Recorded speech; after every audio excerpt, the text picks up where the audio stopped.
Ya pakat tukang burung oyos, pemacur nggak ada urusan. Kita tetap memberikan penghormatan yang sama. Baina khalqihi, di antara makhluk Allah ini. Iya. Faman tawada'a duna qadrihi, rafa'ahu Allahu fawqa qadrihi. Barang siapa yang bertawadu duna qadrihi, kurang dari kekuasaan kemampuannya, di bawah kemampuannya, rafa'ahu Allah fawqa qadrihi, Allah akan mengangkat di atas kemampuannya. Wa man arada an yamuddahu bil qudrati al khariqati lil awaidi, kalau orang ingin supaya diberi oleh Allah dengan kekuasaan, kekudrat, kemampuan al khariqa lil awaidi, yang menembus kebiasaan, artinya kekuatan yang luar biasa, mempunyai kemampuan yang luar biasa, falyatahaqqaq bi ajzihi, maka dia harus betul-betul meyakini, menyadari itu dengan kelemahannya. Wa yatabarra min haulihi wa quwwatihi, dan dia membebaskan diri dari rasa punya daya upaya dan rasa punya kekuatan. Betul-betul diyakininya, bukan hanya berpura-pura. Nah, ini secara psikologis, Kang Haji Juhadi, kadang-kadang orang itu untuk meyakini dirinya tidak punya daya upaya apa-apa dan tidak punya kekuatan apa-apa, ini sulit sekali. Karena secara realita dia sadar, aku bisa kok. Bisa beli baca kitab, bisa. Bisa beli kapal goreng, bisa. Bisa beli Jakarta, bisa. Kalau bikin sambal goreng, wih kecil. Jahit kecil, wah kecil. Mulang bisa beli, ya bisa, insya Allah, pengalaman. Jadi untuk menyadari bahwa kita ini tidak punya kemampuan apa-apa, tidak punya daya upaya apa-apa, la haula wala quwwata, itu masih sebatas ucapan mulut saja. Yang ditunggu kapan yang mengatakan la haula wala quwwata, yang betul-betul dari lubuk hatimu yang paling dalam, yang artinya bahwa aku tidak punya daya upaya apa-apa dan aku tidak punya kekuatan apa-apa. Kapan bisa kita yakin itu? Persoalannya ketika kita muncul ingin minum, bangun dari tempat duduk bisa kan? Berjalan bisa kan? Ngambil gelas di rak bisa kan? Naruh dispenser bisa kan? Mejet kena dispenser bisa kan? Airnya ngucur kan? Lalu diminum kan? Lalu dilegan. Semua kita retak sawah bermakat cepat pok iya kan? Sepertinya itu masih dalam wilayah kemampuan kita. Kita tidak sadar bahwa Allah memberikan kekuatan kepada kita itu terus, per detik, per menit, per second, per begitu kebisaan itu diputus, ternyata kita tidak bisa apa-apa. Ibaratnya seperti supir metro, supir kereta api listrik, ya kan?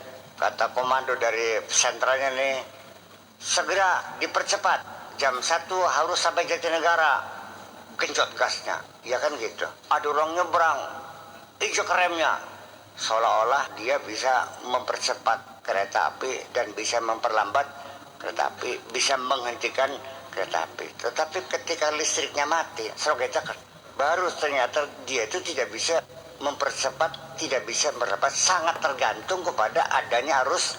Iya kan? Kapan kamu yakin tidak bisa? Ketika kamu sudah tidak bisa bergerak. Dicewok ini wong, ora ada diadegakan instruksi, baru dia sadar ternyata aku tidak bisa apa-apa. Artinya sebelum kamu kena stroke, ya disetruk-setrukan aja sih. Ya artinya sampai sehingga karena kita ini masih merasa li haulun wali quwwatun di dalam hatinya, di mulutnya mengatakan la haula wala quwata, atine li haulun wali quwatun. Ini dua hal yang berbeda, apa yang dikatakan oleh hatimu dan apa yang dikatakan oleh mulut. Kenapa demikian? Kalau kita masih meyakini li haulun wali quwatun, maka ketika kamu sembuh, sulit untuk berterima kasih disembuhkan Allah. Dan ketika kamu jadi orang kaya, sulit berterima kasih atas rezeki Allah. Dan ketika engkau sukses mendapatkan menjadi pangkat yang tinggi, sulit berterima kasih dikasih anugerah kemuliaan oleh Allah. Sampai tekang jadi kubu ya tak bagi saya ketemu soalnya gini. Siapa ku yang mengatakan bahwa saya jadi kubu diangkat oleh Allah? Sampai wong sing lagi maca Quran innaka tu'izzu man tasya wa tazillu man tasya, beli mana melayune kan? Tutil mulka liman tasya wa tanzil mulka mimman tasya. Allah yang ngasih pangkat dan Allah yang mencabut pangkat seseorang. Jadi di mana keberadaan Tuhan ini dalam diri kita ini? Ya sebetulnya sedikit agak menyesal juga ya, karena persoalannya bahwa penyampaian dakwah Islamiyah di Indonesia itu masih sebatas penyampaian syariah, bukan akidah. Jadi ujung-ujungnya kita ini dalam beragama itu selalu difokuskan kepada seremoni-seremoni sebagai bukti kehebatan Islam kita. Iya beli bayang 5 waktu dilakoni, ditambah sunnah qobliyah ba'diyah, ditambah maning salat tahajud, witire, hajate, salat taubat, salat maning tasbih, ko salat duha, tulis tasbih di ubeng-ubeng apa itu war sedina-dina. Bakal bengi Sabtu ini laut gada-gada kekit-dukit ko, tapi hatinya kering kerontang. Untuk apa kau lakukan? Tidak pernah terbetik dalam hatinya bahwa semua adalah untuk Allah. Enggak kok, semuanya untuk dirinya. Baik kan? Oke, saya interupsi dulu. Wong tani medit karena kengelan, ngerasa kengelan. Baka pedagang maloman, pengusaha itu meloman, mereka rasa pegel. Tetapi kalau kita tanya petani sendiri, sing gawe gabah siapa? Sing gawe lemah siapa? Sing ngudunaken banyu siapa? Sing nyulaken siapa? Sing manasi serengenge siapa? Ternyata dia tidak terlibat kok. Jadi mengklaim saya capeknya, di mana capeknya? Ninggal banti pegelesirannya kader kabeh diculakan solo kabeh. Artinya bahwa persoalannya kan pemikiran kita yang dangkal. Persoalan-persoalan spiritual nggak bisa dengan pemikiran yang dangkal. Memerlukan kecerdasan spiritual juga. Nah, kecerdasan spiritual ini sulit untuk kita capai. Hambatan yang disebut oleh para ahli zikir, ahli tasawuf, ahli zawaya, itu kesulitannya kan pada hijabnya itu. Tapi kalau komunikasi mah sudah ada, benang merah sudah ada, cuman masih terhijab, tertutup. Jadi yang jadi persoalan ini adalah seorang mursyid, tugasnya adalah bagaimana membuka hijab dalam diri kamu itu sendiri. Jadi punten gengki, nyung jagat semene awane, jam rolas sehingga terang. Kok dengan menantang, dengan hebatnya, mana katanya ada matahari terang benderang, segini gelap kulitanya. Sih aku matanya picek mesti beli. Oh mata picek aja ngomong ngelangkah serengenge. Nah kita ini kan situ, subjektivitas kita kan begitu. Karena ngukurnya dengan keterbatasan kita, sehingga karena kita tidak mampu menjangkaunya, sehingga mengatakannya tidak ada. Nah makanya metode apa ya, itu kan begitu. Ya saya juga akan melihat kasus orang itu berbeda-beda. Hijab orang itu berbeda-beda. Satu orang dihijab dengan kesombongannya, terhijab dengan kekayaannya, terhijab dengan syahwatnya, terhijab dengan kemalasannya, terhijab dengan semuanya, al-hujub itu semuanya. Jadi persoalannya kalau dibuka hijabnya semuanya kelihatan. Wa idza kashafna 'anka ghita'aka fakana basaruka al-yawma hadid. Ketika hijab di matamu kubuka, maka pandangan matamu menjadi transandental. Kedeleng kabeh kini barangnya. Wis aja maning kegaiban Allah, al-ghaibnya Allah. Jin sing beli kedelengga masih takon ben nanti kayak apa? Ya nggak mungkin mata kamu melihat jin karena dia pada dimensi yang lain. Ya bakal nasiran delang pocongan nyonglot kah? Ya kan masaking aparannya gelombang jinnya yang kesasar pada gelombang kita. Kayak radio yang pakai ukuran shortwave, geledek mancing, kudu krungu kabeh kan enggak. Itu karena gelombang pendek. Ya. Ya kalau gelombangnya kabelnya terbungkus dalam gelombang yang terbungkus namanya modulasi. Jadi modul itu kan yang terserap. Jadi ada gelah halilintar geledek nggak bakal kedengaran bersih. Makanya jadi ya bukan kamunya hebat bisa ketemu sama jin, hanya kebetulan aja jinnya nongol. Mesin kita nggak paling bangsa golongan jin gorong-gorong nikah kan kak? Nggak mungkin rajanya kan? Bisa ketemu raja jin mesuki sih. Lalu jangan mengatakan jin itu nggak ada karena tidak bisa kelihatan. Jangan mengatakan bahwa malaikat nggak ada karena nggak kelihatan. Karena kemampuan mata kita memandang pun sangat terbatas. Berapa meter jarak pandang kita? Paling-paling 3 kilometer sudah nggak kelihatan. Dan batas pandang itu berwarna biru. Ujungnya ya biru. Itu batas pandang kita. Jadi kalau kita tidak melihat yang jauh dari 5 kilometer, jangan dikatakan tidak ada karena keterbatasan mata. Atau juga virus, kuman-kuman yang tidak kelihatan mata, jangan bilang tidak ada. Ketika mata disambung dengan mikroskop menjadi kelihatan. Berarti mata kita yang terbatas. Nah, jin juga sama. Ketika mata kitanya juga diberi kemampuan menembus gelombang itu ya kelihatan. Jadi artinya bahwa kemampuan kita melihat terbatas, kemampuan berpikir kita terbatas, kemampuan kita bekerja terbatas, kemampuan kita bicara terbatas, kemampuan telinga kita mendengar juga terbatas. Nah, ketika Anda dalam keterbatasan, jangan sok merasa super dong. Iya kan? Nggak ada yang iya. Nah, di sini kan jadi persoalannya ketika orang itu hijabnya adalah seperti Malik bin Dinar kan gitu. Akhirnya kan disuruh oleh gurunya kan suruh ganti baju yang jelek. Mahkotanya suruh dibuang, suruh kain batu, suruh bawa kacang kalungan kanjak ning pasar paling bawa kacang kokon joget-joget. Disarawatin yang bocah. Diperlakukan seperti orang gila. Setelah itu baru dia sukses. Baru apa yang kau rasakan bahwa sekarang sudah merasakan betul-betul Qaqtu zulla. Saya sudah benar-benar merasakan betapa hinanya saya. Selama ini saya hanya berpura-pura bertawadu saja.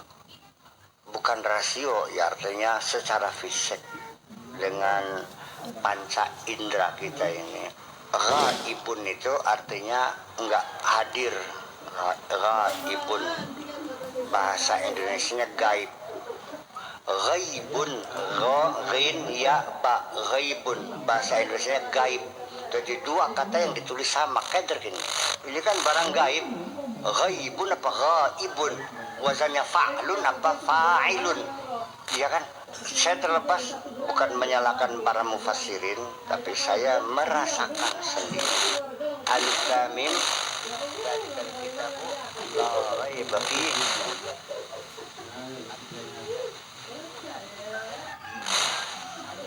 Yakininya bimana yu'minuna billahi. Paham? Kalau yang ghaib termasuk jin, malaikat, surga, neraka, siksa kubur kan kalau itu termasuk apa urusannya dengan setan dan jin? Percaya serok beli wiskin mah. Yu'minuna billah. Allah itu juga disebut ghaib. Ghaibus samawati wal ardi. Jadi artinya bahwa dedemit itu gaib. Apa perlu kita yakin ya? Tuyul gaib. Nggak ada urusan, nggak ada serok beli tuyul itu masih nggak urusan. Ini penting gustolik. Jadi kan karena Pak ghaibun. Kalau di sini sekolah absen murid, kalau ada bilangnya hadir. Kalau tidak hadir namanya ghaib. Jadi kegaiban sih sesuatu yang gaib selain Allah dan selain yang perlu diyakininya.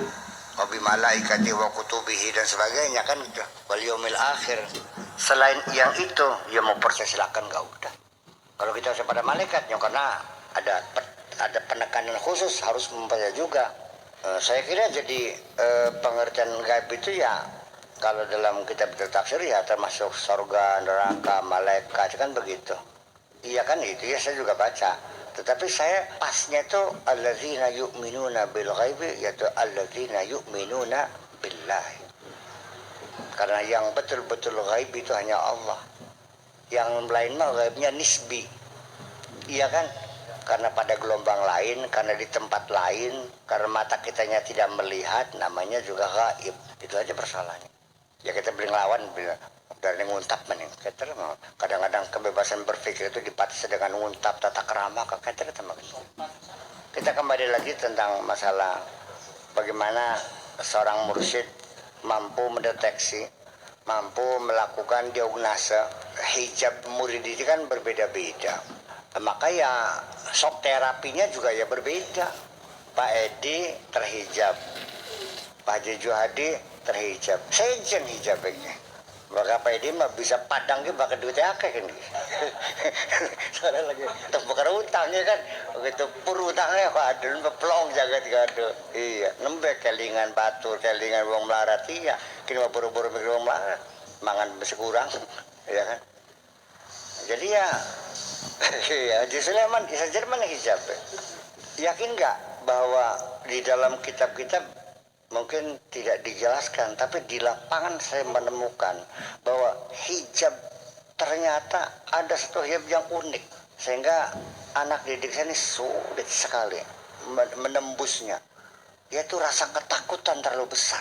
Angel teman kan, perandang printing. Jadi kita tek tonggoni, saya monitor kamu, yang punya beli katon sih, masa untuk katon baik.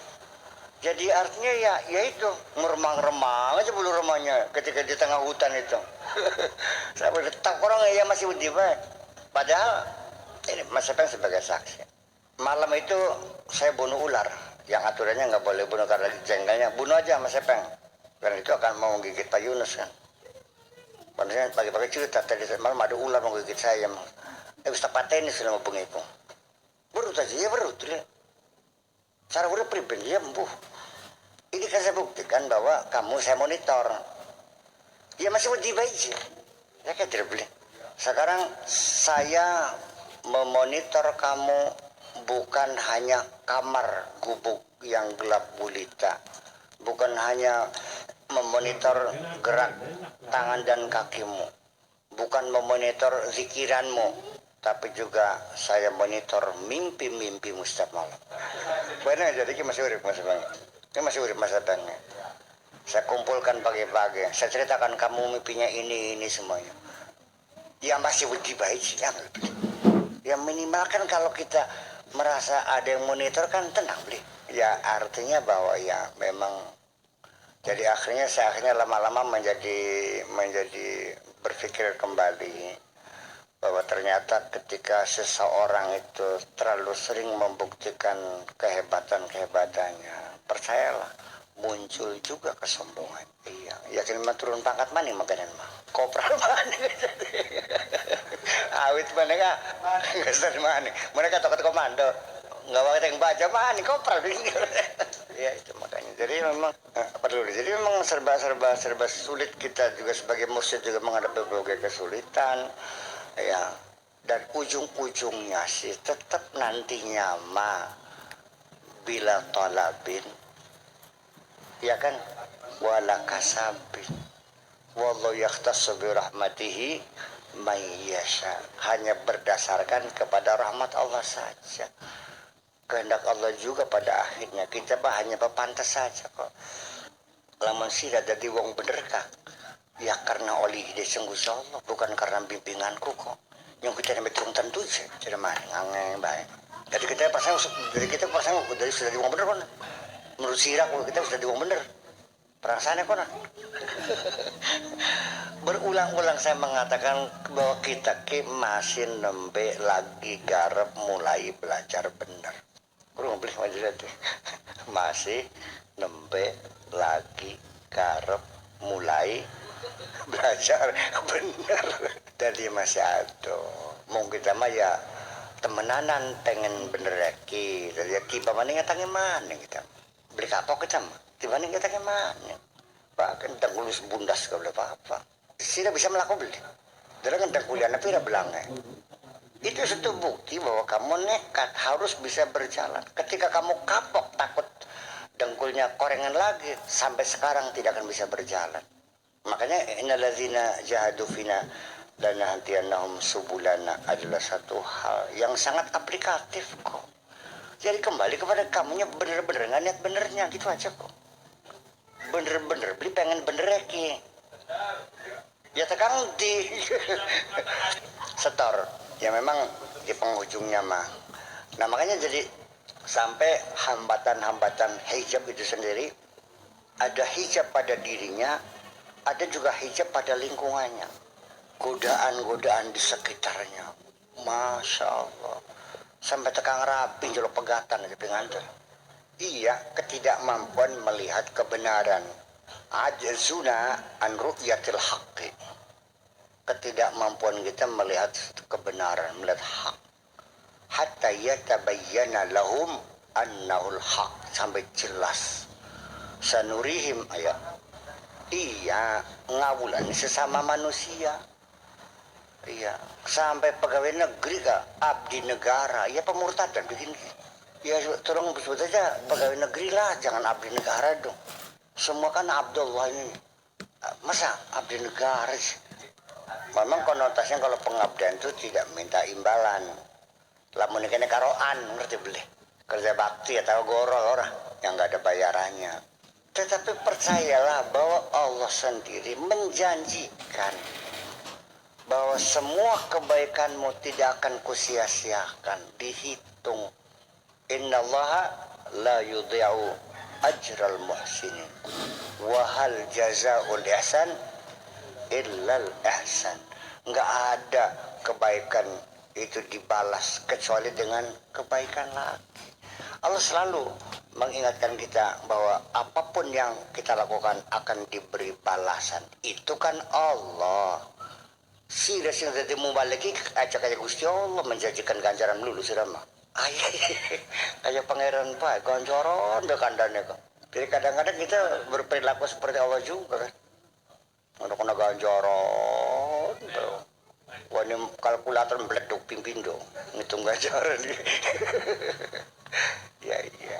Nah ketika saya setiap berceramah nggak pernah cerita ganjaran, ya dicemokan juga awal-awalnya mah kan gitu. Pipi ngaji belakakan ada ganjarannya. Sampai ditinggal selapangan kempok ribuan orang tinggal kari papat karena saya dipaksa suruh sairan. Sairan apa suara berak makanan. Ya sang lucu-lucu kajeng kita duduk bodoh gitu. Iya, ganjaran kita duduk pangeran, iya kan? Ya sampai akhirnya ini kejadian sesungguhnya ya bukan apa-apa. Jadi kita selagi masih anes yang duduk di kursi terus ngajinya. Kecuali bakal balik kabeh masih ngomong ke kursi. Bayangkan 10 tahun baru hijab itu terbuka. Baru orang merasakan enak sih ngaji pakai sarung. Nembes 10 tahun. Perasaan apa sih? Ya bukan hal yang mudah. Berhasil 9 tahun belajar bener ya. Jadi memang semua yang wa irsyadu ustazin utul zaman. Jadi ada guru yang mursyid dan juga memerlukan waktu yang lama juga. Ini menghilangkan rasa takut saja sudah sulit. Belum menghilangkan kesombongan. Ya kan, belum menghilangkan kemalasannya. Belum menghilangkan, wah banyak sekali berlapis-lapis. Nah, itu kan dari diagnosa kita sini kan tidak seperti dokter. Ya, jadi yang penting gini, silakan baca benar. Setahun belum, terus 2 tahun terus, siapa kelefek kan mah. Nabi Musa baik, ndongola pengen telung sira konis. Kanya Nabi Musa mang ndongola pengen telung sira. Kata Nabi Musa, hari ini anzur ilai. Misalnya ndongola pengen telung, kayak apa? Ketika belajar sifat Allah pun saya kecewa lagi. Kenapa sih Allah dibatasi hanya 20? Ya Rabbah itu 13, kalau Maturidi kan 13. Kalau Asy'ari kan 20. Ya kali wujud kita bakal hafal tapi empun. Ya sekedar lafaz-lafaznya hafal wujud kita bakal saja. Ketika saya tanya, ya Allah wujud ada. Maksudnya apa ada? Ya ada. Ya maksudnya apa? Ketika engkau tahu Allah itu ada, pernahkah engkau membuktikan keberadaan dirimu? Eksistensimu di mana? Enggak ada sih. Membuktikan sirah mati langsung nangis ya langsung kelangan. Berarti kan sirah langkam pun enggak. Kalau saya pakai tumbang menyuruh kawul aja perangan. Nadar, modar gerapan bubur bang putih. Berarti wujuduka ka'adamika. Jari yang ngerti mukhalafil hawadisi. Maksudnya apa? Ya beda orang. Khususnya bakal pidato niru Zidul MZ. Kalau saya tidak mau. Ya berarti kan beli paham lagi. Mau apa aja. Jadi saya pilih cara belajar mengkonon kok. Iya, ya artinya bahwa disitulah kadang-kadang permasalahan teologi sendiri juga kita sebenarnya terjebaknya itu dari sejak awal lah munculnya ilmu kalam itu, yaitu produk daripada mereka yang telah melakukan kontak budaya dengan peradaban Yunani, sehingga didominasi oleh pemikiran-pemikiran Aristoteles dan Socrates dan Plato tiga ya. Sebab kalau Anaximenes, Anaximandros, Pythagoras mah sebetulnya bukan mereka tiga ini tokoh yang membangun pemikiran. Ya keuntungannya besar ya, munculnya ilmu nahu, ilmu balaghah segala itu kan dari karena itu pemikiran-pemikiran Yunani itu. Tapi ketika sentuhan kepada ilmu akidah menjadi mentah, ya penting makin ujung-ujungnya kan begitu. Ya sekarang ya itu proses sejarah ya, saya mau bilang apa ya udahlah, nggak ada masalah. Nah, jadi artinya kembali bahwa kalau kita yakin sesuatu itu ada, ya jangan terlalu meminta harus dibuktikan secara fisik.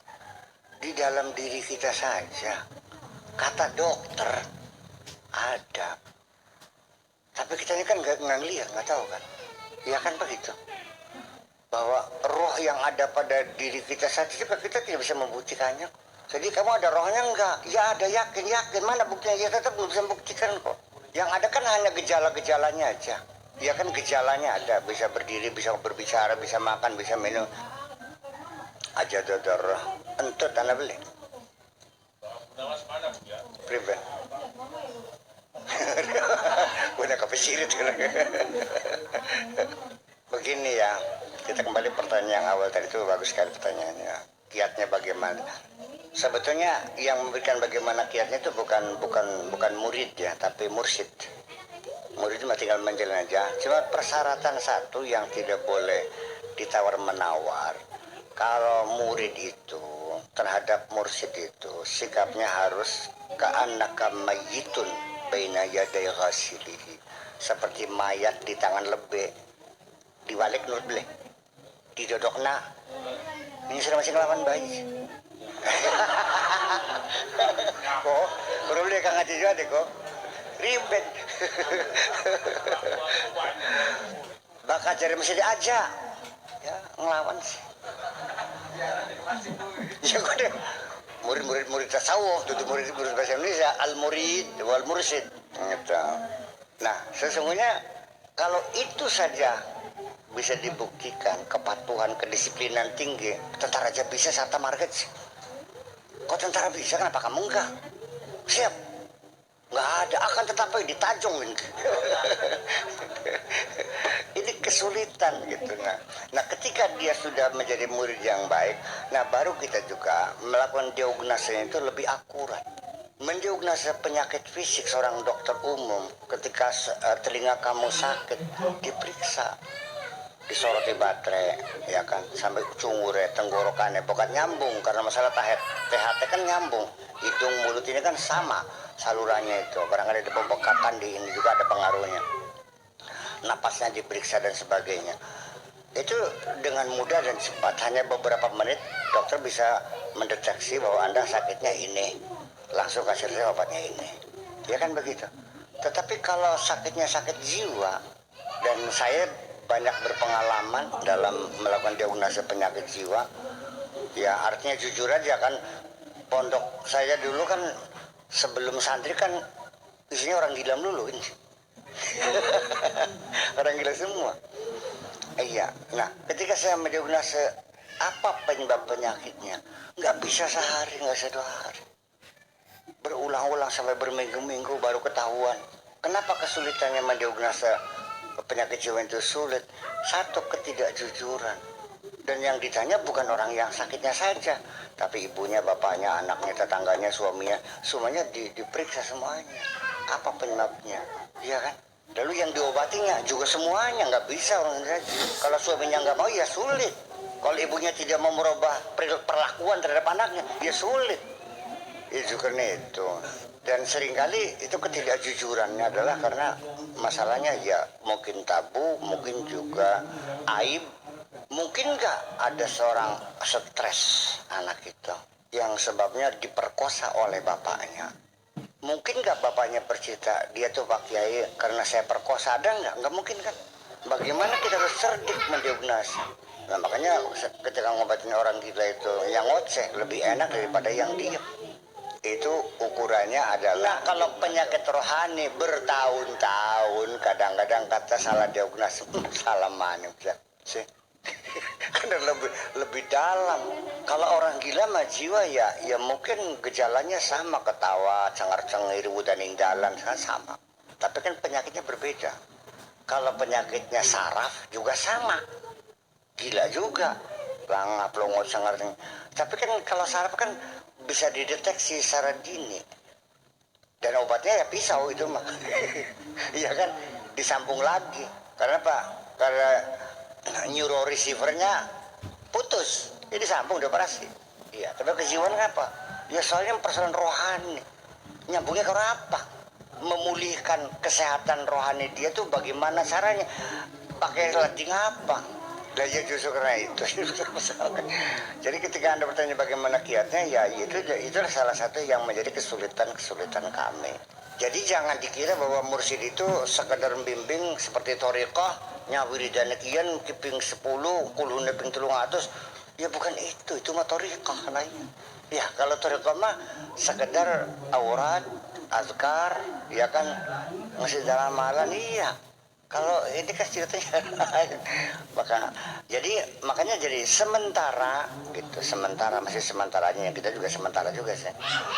Yang paling efektif adalah pendekatan rasional dahulu, bukan sekedar cuci otak atau indoktrinasi yang tanpa pemahaman. Jadi pemahaman aja dulu, dengan harapan setelah Anda paham, pikirannya terbuka, barangkali saja lama-kelamaan bisa turun ke hati. Itu aja kok, temu kesadaran diri. Ayo dong, udah. Sekarang dalam pendidikan formal saja, kurang sepira guru nasihatin murid. Tapi orang bleger baik sih. Sing jorok angker jorok, semua malas. PR dikerjaan dia beli sih. Kebersihan, sebagian dari iman, kalau tembok. Yang kotor baik. Ya karena itu saja yang frekuensinya lebih banyak setiap hari. Itu kan ternyata kan ujung-ujungnya kan nasihat-nasihat kosong, itu sebenarnya tidak pernah menyentuh psikomotorik. Nah, bagaimana supaya kita menyentuh psikomotorik? Ya bukan dengan pelajaran di depan sekolah, bukan dengan semboyan dengan slogan-slogan an-nazafatu minal iman dan sebagainya. Sehingga wit cilik mulan ning jero umaki wong tuane ki bakal popok kagin dibasuh. Aja ditumpuk nih pojok sampai sagaringnya.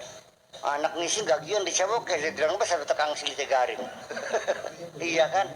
Dan di rumah itu juga orang tua juga punya tempat sampah di tempat-tempat strategis. Setiap kali anak itu buang kertas diambil bapaknya. Nih anjingnya mana?